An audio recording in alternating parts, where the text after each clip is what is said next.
আমি নিশ্চিত যে আমরা সবাই জীবনের কোনো না কোনো সময় বড় বড় প্রশ্ন নিয়ে সংগ্রাম করেছি। আমি কে, আমি এখানে কেন, এবং আমি কোথায় যাচ্ছি? আর আমাদের মতো বিশ্ববাসীদের জন্য এর সাথে এই বড় প্রশ্নটিও আসে যে আমার জীবনের জন্য ঈশ্বরের ইচ্ছা কি? ঈশ্বর আমাকে দিয়ে ঠিক কি করাতে চান তা আমি কিভাবে বুঝব? আমরা এখানে আমাদের জীবনের জন্য ঈশ্বরের ইচ্ছা সম্পর্কে কয়েকটি বিষয় নিয়ে আলোচনা করব।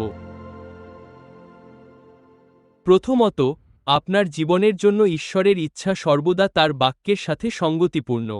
ঈশ্বর আপনাকে এমন কোনো পরিকল্পনা বা উদ্দেশ্য দেবেন না যা তার বাক্যে প্রকাশিত বিষয়ের সাথে সাংঘর্ষিক বা তার বিরুদ্ধে যায়। তাই আমরা ঈশ্বরের বাক্যকে আমাদের ভিত্তি বা সূচনা বিন্দু হিসেবে গ্রহণ করি। আমি যা অনুসরণ করছি তা কি শাস্ত্রের সাধারণ নির্দেশনার সাথে সঙ্গতিপূর্ণ, নাকি ঈশ্বরের বাক্যে দেওয়া কোনো কিছুর সাথে সাংঘর্ষিক? দ্বিতীয়ত, পবিত্র আত্মা আমাদের ঈশ্বরের পরিকল্পনা ও উদ্দেশ্যের দিকে পরিচালিত করেন। তাহলে আপনি কি অনুভব করছেন যে ঈশ্বরের আত্মা আপনার হৃদয়ে কি স্থাপন করছেন? পবিত্র আত্মার কথা শোনার অভ্যাস আমাদের গড়ে তুলতে হবে, এবং বাইবেল আমাদের বলে যে ঈশ্বরের সন্তানেরা ঈশ্বরের আত্মা দ্বারা পরিচালিত হন। যারা ঈশ্বরের আত্মা দ্বারা পরিচালিত হন তারাই ঈশ্বরের সন্তান। তৃতীয়ত, ঈশ্বরের ইচ্ছা সর্বদা আপনার জীবনে তার দেওয়া উপহার এবং অনুগ্রহের সাথে সামঞ্জস্যপূর্ণ থাকে। ঈশ্বর আপনাকে কোনো কিছু করার জন্য কখনো ডাকবেন না। তিনি আপনাকে তা করার জন্য উপহার বা অনুগ্রহ দেননি। সেটা অযৌক্তিক হবে। এটা এমন হবে যেন ঈশ্বর আপনাকে এমন কিছু হতে বলছেন যা তিনি কখনো চাননি বা যা হওয়ার জন্য আপনাকে তৈরি করেননি। সুতরাং ঈশ্বর আপনার জীবনে যে উপহার এবং অনুগ্রহ দিয়েছেন তা আবিষ্কার করা একটি স্পষ্ট ইঙ্গিত যে তিনি আপনাকে কি করতে চান এবং তিনি আপনাকে কি হতে দেখতে চান। তিনি আপনাকে কোনো কিছুর জন্য তৈরি করেছেন এবং আপনি সেই কিছু হয়ে ওঠেন।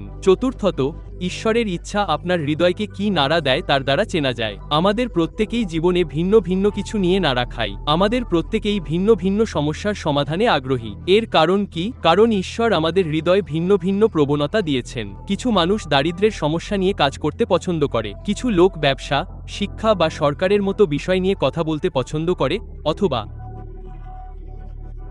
বিনোদন, গণমাধ্যম বা অন্য কোনো ক্ষেত্র যা তাদের হৃদয়কে নাড়া দেয় তা তাদের হৃদয় আলোড়ন সৃষ্টি করে। এমন একটি সমস্যা আছে যা তারা সমাধান করতে চায়, এমন একটি বিষয় আছে যা তারা তুলে ধরতে চায়। তাদের ভেতরে একটি সৃজনশীল ধারণা জেগে উঠছে। এটাই তাদের হৃদয়ের আলোড়ন, এবং এটাই হলো ঈশ্বরের সেই চালনা যা তিনি তাদের দিয়ে করাতে চান। পঞ্চমত, আমাদের জীবনে ঈশ্বর যা কিছু পরিচালনা করেন তার মাধ্যমে তার ইচ্ছাকে চেনা যায়। ঈশ্বর হলেন পরিকল্পনা, নকশা এবং উদ্দেশ্যের ঈশ্বর, এবং তিনি আমাদের জীবনে সবকিছু পরিচালনা করেন। ঈশ্বরের দক্ষ হাত আপনার জীবনে বিভিন্ন মানুষকে স্থাপন করছে। তিনি আপনার জন্য সুযোগ তৈরি করছেন। তিনি আপনার জীবনে বিশেষ আমন্ত্রণ প্রস্তুত করছেন। এই জিনিসগুলো আকস্মিকভাবে ঘটে না। স্বর্গের ঈশ্বর আপনার জন্য এই সবকিছুর পরিকল্পনা করছেন। আর তাই আপনি এবং আমি ঈশ্বরের দেওয়া ইঙ্গিতগুলো চিনতে পেরেছি। তিনি আমাদের যে সুযোগগুলো দেন, আমাদের পথে যে মানুষদের নিয়ে আসেন, যে অভিজ্ঞতাগুলো দেন, এই সবকিছুকে একত্রিত করলে তা ঈশ্বরের পরিকল্পনা, উদ্দেশ্য এবং ইচ্ছা সম্পর্কে আমাদের কাছে অনেক কিছু বলে দেয়। এবং পরিশেষে ঈশ্বরের ইচ্ছা ঈশ্বরীয় পরামর্শের মাধ্যমেও নির্ধারণ করা যেতে পারে। ঈশ্বর আমাদের চারপাশে এমন ঈশ্বরভক্ত মানুষদের রাখেন যারা আমাদের জীবনে তার মনের কথা বলতে পারেন, এবং যখন আমরা তাদের পরামর্শে মনোযোগ দিই তখন আমরা ঈশ্বরের ইচ্ছা বুঝতে ও অনুধাবন করতে সক্ষম হই। সুতরাং যখন আমরা এই সমস্ত কিছুকে একত্রিত করি, ঈশ্বরের বাক্য, পবিত্র আত্মার পরিচালনা, ঈশ্বর আমাদের জীবনে যে দান ও অনুগ্রহ দিয়েছেন, আপনার হৃদয়ের আলোড়ন, আপনার জীবনের পরিস্থিতিগুলোতে ঈশ্বরের পরিকল্পনা এবং ঈশ্বর আপনার কাছে যে ঈশ্বরীয় পরামর্শ নিয়ে আসেন, তখন আপনি ঈশ্বরের পরিকল্পনা, ঈশ্বরের উদ্দেশ্য এবং আপনার কোন পথে চলা উচিত সে সম্পর্কে একটি ধারণা লাভ করেন।